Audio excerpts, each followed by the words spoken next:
नमस्कार, कड़क इलेक्शन में आपका स्वागत है। और जैसे हम बिहार चुनाव से जुड़ी हर खबरें आप तक पहुंचा रहे हैं, तो आज का अपडेट ये है कि जिस तरह से अमित शाह के दौरे के बाद एनडीए का जो धरा है बिल्कुल सेटल दिख रहा है, लेकिन दूसरी तरफ महागठबंधन की जो मुश्किलें हैं वो दूर होने का नाम नहीं ले रही हैं।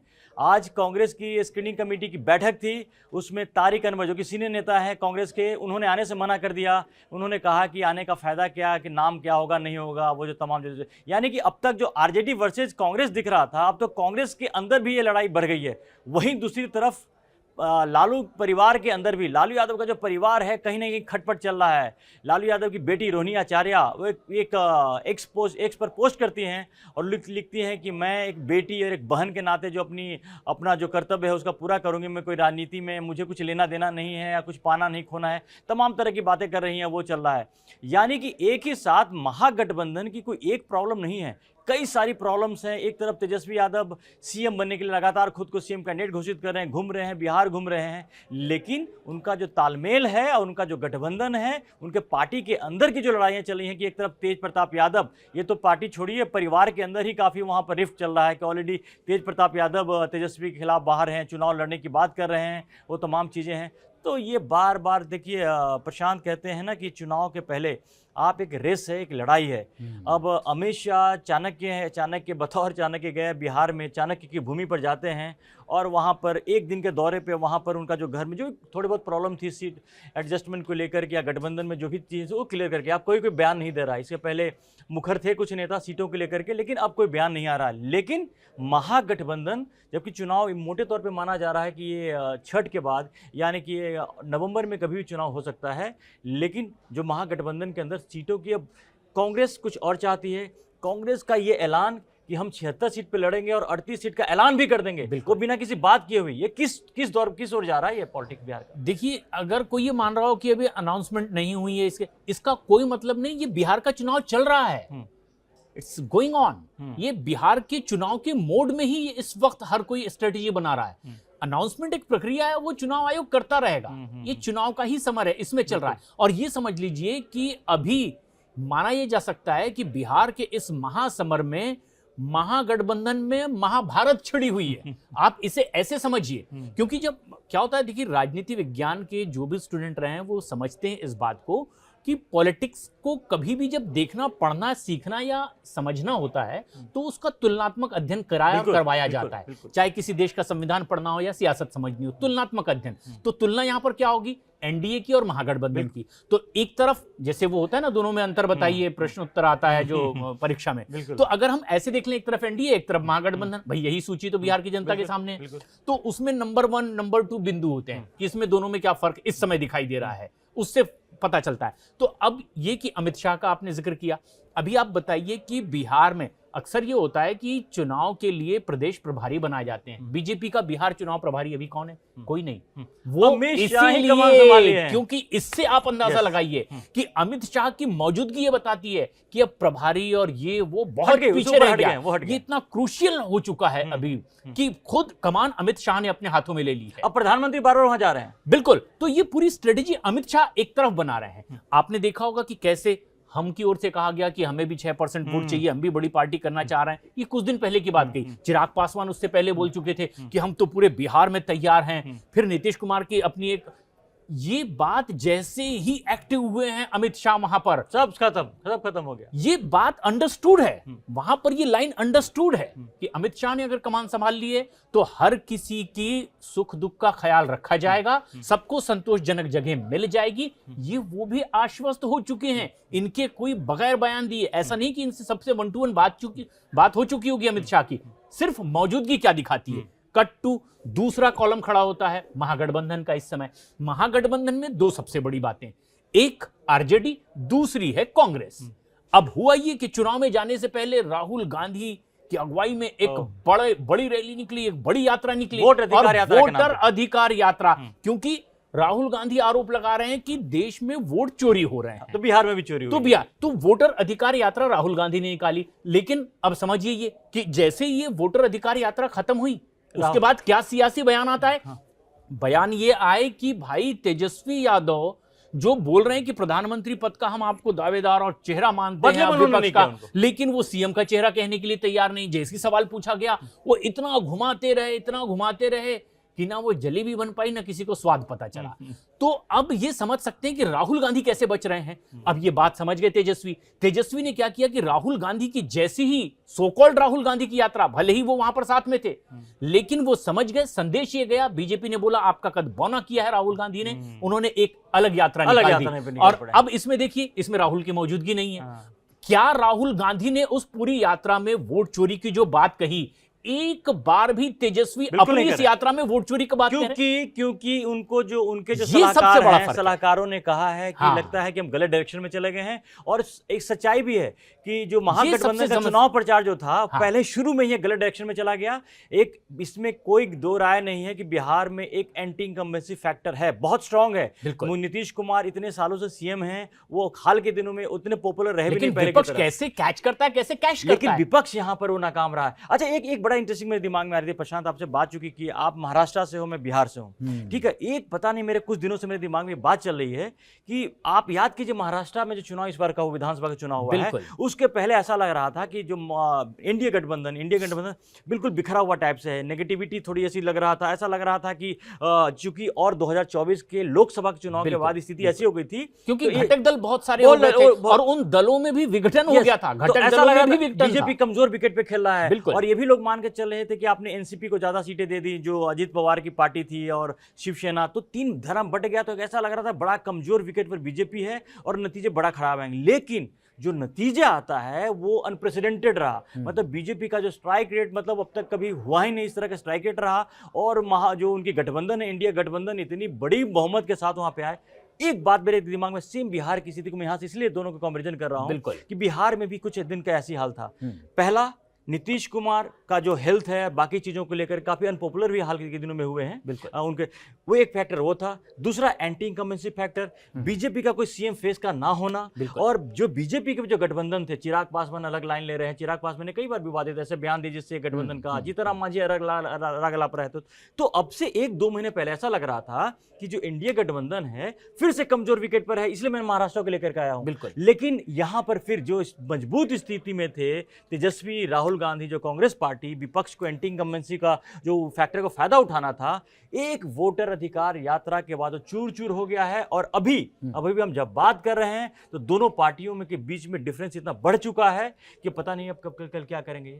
समझ नहीं आपकी बात का दो पहलू है कि एक महाराष्ट्र में जैसा सीन था, बिहार में क्या वैसा दिखने वाला है, और दूसरा तो पहले इसी पर अगर हम बात कर लें, दरअसल देखिए ये एक बहुत बड़ा फर्क है। तमाम भारतीयों को बखूबी ये पता है कि एक है सत्तारूढ़ पार्टी बीजेपी, जिनका मातृ संगठन है आरएसएस, राष्ट्रीय स्वयंसेवक संघ। राष्ट्र प्रमुख के नाम पर वो संगठन आगे काम करता है और अपने जितने और संगठन है साथ में, जिसमें कि बीजेपी भी मान सकते हैं, उनके भी नेताओं का एक ही नारा, राष्ट्र प्रथम। देश हित में ये है या नहीं, इस तराजू पर तौलकर ही बाकी के काम करना, ये एक उनकी नीति है, यही नीयत है जो बार बार वो पेश करने की कोशिश करते हैं।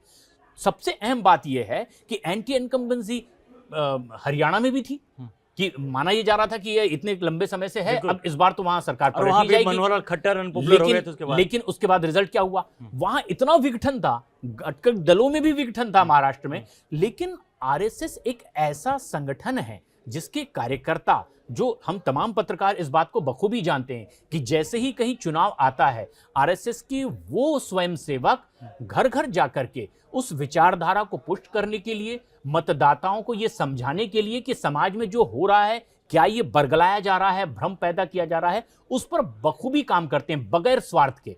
ये एक ऐसा संगठन आरएसएस के पास में आशीर्वाद स्वरूप है। लेकिन बाकी के और दल हैं, जैसे कांग्रेस के पास में कहने को सेवा अपना है, लेकिन उस तरीके का काम नहीं है। बिहार में तो उनका कुछ ऐसे भी और बिहार में वैसा भी नहीं है। तो ये इसका एक पहलू हुआ कि जब कभी एंटी इनकम्बेंसी दिखेगी, आप उदाहरण के देख लीजिए, अमित शाह जैसे ही बिहार पहुंचे हैं, जितने घटक दल हैं, क्या कहीं कोई विवाद हो रहा है, क्या कोई आवाज उठ रही है? सब अंडरस्टूड हो गया कि अब विभाजन हो जाएगा, सीटों का बंटवारा हो जाएगा, प्रेम से लड़ लेंगे। अब एनडीए की ओर से साफ कर दिया गया, अमित शाह की ओर से साफ कर दिया गया, बिहार में एनडीए चुनाव लड़ रहा है, बिहार में एनडीए के सारे दल बराबर की ताकत से चुनाव लड़ रहे हैं, सीटों का बंटवारा दूसरी चीज है। कोई कुछ नहीं बोल रहा है। कट टू दूसरा सीन आता है आरजेडी और कांग्रेस का। अब वहां पर कांग्रेस ने जो लाइन खींचने की कोशिश की, बताया ये जा रहा है कि राहुल गांधी और उनको जो फीड करते हैं ये बहुत खुश थे, क्योंकि उस यात्रा के बाद ऐसा लगा, क्योंकि माहौल बन गया, बिहार मतलब आरजेडी का वर्चस्व, मतलब लालू परिवार का वर्चस्व, लेकिन वहां तो राहुल गांधी ने माहौल बना दिया। तो कांग्रेस के जो उनके आसपास के नेता हैं उन्होंने ये बताया कि आपने तो काया पलट कर दी, नहीं आना है। अब तो कांग्रेस जो लगभग वहां पर 70 पर लड़के गिनी चुनी सीटें जीत रही थी, अब हमारा सीन बदल चुका है। बिहार में तो आपने गेम पलट दिया। तो इस बात से राहुल गांधी भी बहुत खुश हैं। अब ये बात जब आरजेडी को पता चल रही है, खासतौर पर तेजस्वी को पता चल रही है कि यार ऐसा क्या हो रहा है कि वो मुझे सीएम फेस डिक्लेयर तक करने तैयार नहीं है, खटास तो हो गया।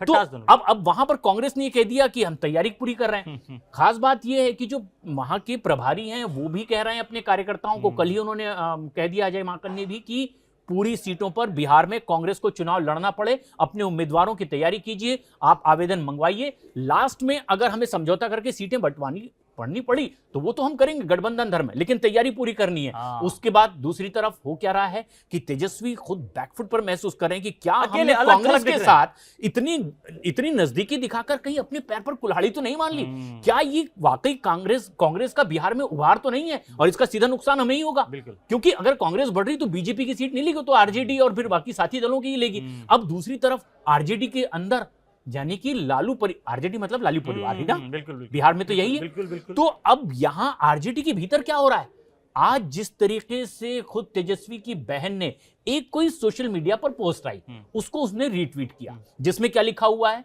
कि जो यात्रा निकल रही थी उसमें जिस सीट पर हमेशा से लालू यादव जी या तेजस्वी को हम देखते थे उस पर वो नहीं थे, उस पर कोई मिस्टर संजय यादव बैठे हुए थे। तो अब बिहार में चर्चा चल रही कि क्या संजय यादव ड्राइविंग सीट पर है आरजेडी के, हुई संजय यादव।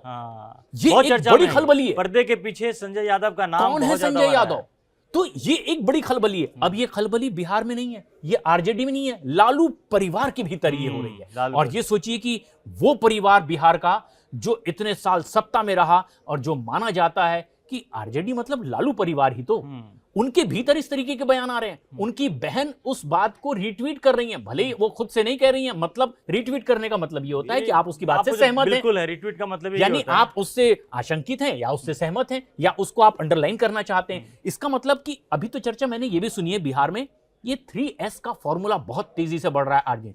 एक कोई संजय, सुनील और शक्ति यादव, ये 3 नाम बहुत लिए जा रहे हैं। ये जब थोड़ा सियासी गलियारे में बहुत नाम ले रहे हैं। मैं इसके बारे में बता दूं, ये वो नाम है, ये नाम वो है कि आजकल कहते हैं ना कि इसकी वजह से ही लालू परिवार में भी जो खटपट दिख रहा है, असल वजह यही बताया जा रहा है के ये कहने कि इनके बहुत आंख कान और नाक है, इनके सलाह को ही तेजस्वी यादव मान के आगे चलते हैं और काफी करीब कर लिए। इसकी वजह से परिवार भी खासा नाराज है और आरजेडी की जो डिफरेंसेस जो काफी बढ़ते, फिर इसकी तो हम बात बाद में करेंगे। लेकिन अभी जो सबसे बड़ी समस्या ये आ रही है कि कांग्रेस, इसमें 2 बातें हैं। लालू यादव का मानना है कि ग्राउंड पर जो कम्युनिस्ट पार्टियां हैं वो ज्यादा मजबूत हैं, बिल्कुल, मैंने उनका जनाधार बड़ा है तो चाहते उनको एक अच्छा तवज्जो देना भी चाहते हैं, उनके मन मस्तिष्क में भी यही भाव है। और कांग्रेस को कट करना चाहते हैं, लेकिन कांग्रेस है कि टस से मस होने का तैयार नहीं है। इसके पीछे की जो लड़ाई चल रही है, बेसिकली देखिए, कांग्रेस को आज पता है कि असल में लड़ाई क्या है ना, कि अगर ये मुस्लिम वोट का चक्कर नहीं होता तो आज आरजेडी कांग्रेस को पानी भाव भी नहीं देती। बिल्कुल। लेकिन आरजेडी को ये लगता है कि कांग्रेस अगर अलग से लड़े या हमारे बिना लड़े तो क्या होगा कि मुस्लिम वोट में बंटवारा हो जाएगा, इससे अच्छा खासा नुकसान होगा। पिछली बार हुआ क्या था कि सीमांचल के इलाके में खासकर असदुद्दीन ओवैसी की पार्टी ने बहुत डैमेज किया था। बिल्कुल, वो जीते थे 5 सीट, लेकिन उससे ज्यादा सीटों पर उन्होंने राजनीति का नुकसान किया। तो इस बार वो ऐसी गलती नहीं करना चाह रहे हैं, लेकिन तमाम जितनी भी बातें हो जाए कोशिश करने के बावजूद ये कांग्रेस और आरजेडी के बीच का जो गैप है वो बहुत ज्यादा बढ़ता जा रहा है। और ये बात तो आरजेडी के नेताओं की ओर से कह भी दी गई कि अगर इस वक्त बिहार के सीएम तेजस्वी नहीं है पिछले चुनाव के बाद तो उसकी बड़ी वजह तो कांग्रेस है। ये बात बिहार में आरजेडी के नेता कार्यकर्ता कह रहे हैं कि अगर 70 सीट हमने दे दी, सिर्फ 10 सीट भी हमारे पास अगर ज्यादा होती तो सरकार बन जाती, तो तेजस्वी की भूमिका कुछ और होती। तो उसके लिए वो जिम्मेदार कांग्रेस को मानते हैं। फिर वो ये कह रहे हैं कि 70 सीट आज, और अब तो उम्मीद इनकी बढ़ गई है। हालांकि कांग्रेस का कैलकुलेशन उसमें यह है कि जितनी सीट हम जीत पाए, जितने पर हम नंबर 2 की पोजीशन पर रहे, वो दोनों को प्लस कर रहे हैं और उसके बाद अपनी पावर के हिसाब से वो सीट मांग रहे हैं। 76 सीट पे आ गए हैं, इसीलिए वो कह रहे हैं कि अब हम तो 76-78 सीट पर चुनाव लड़ने की तैयारी में कर रहे हैं और अनाउंसमेंट अभी करने वाले हैं। 38 के अनाउंसमेंट करने वाले। खैर ये तो देखिए कांग्रेस को भी पता है ये एक प्रेशर टैक्टिस है। कांग्रेस को भी पता है कि वो अगर अकेले लड़े तो शायद 5 सीट की। लेकिन अब यही आप ये जो एक वर्ड आपने इस्तेमाल किया, ये जो पॉलिटिक्स में एक वर्ड इस्तेमाल होता है प्रेशर टैक्टिस, खासतौर पर गठबंधन की जहां पर राजनीति हो रही हो। प्रेशर टैक्टिस आखिर क्यों दोनों तरफ दो धड़े हैं, सत्ता पक्ष और विपक्ष। प्रेशर टैक्टिस तो इनके भी सहयोगी दल हैं, क्यों वहां पर विफल रहती है प्रेशर टैक्टिस?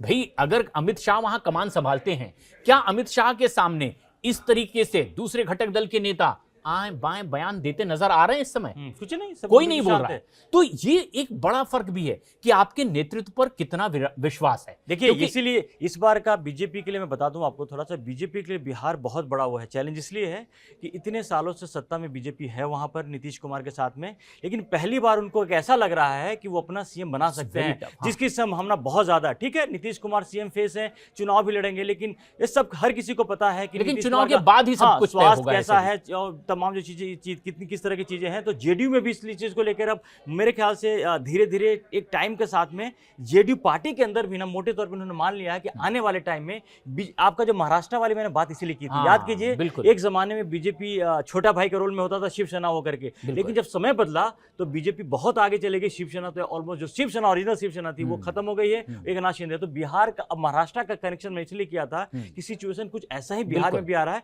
वैसे तो पिछले चुनाव में ही बीजेपी ऑलमोस्ट डबल सीट लेकर आई थी जेडीयू से, मतलब पार्टी वाइज तो डबल हो, लेकिन फिर भी उन्होंने सीएम नीतीश कुमार को बनाया था। लेकिन इस बार बीजेपी के पास मौका है और इस बीजेपी चीजों को समझ भी रही है, इसीलिए प्रधानमंत्री चुनाव प्रचार पर फोकस कर रहे हैं और अमित शाह पर्दे के पीछे जो वहां की जो राजनीतिक गोटियां हैं वो सेट कर रहे हैं कि ताकि एनडीए के अंदर किसी भी तरह का जो बिखराव ना हो।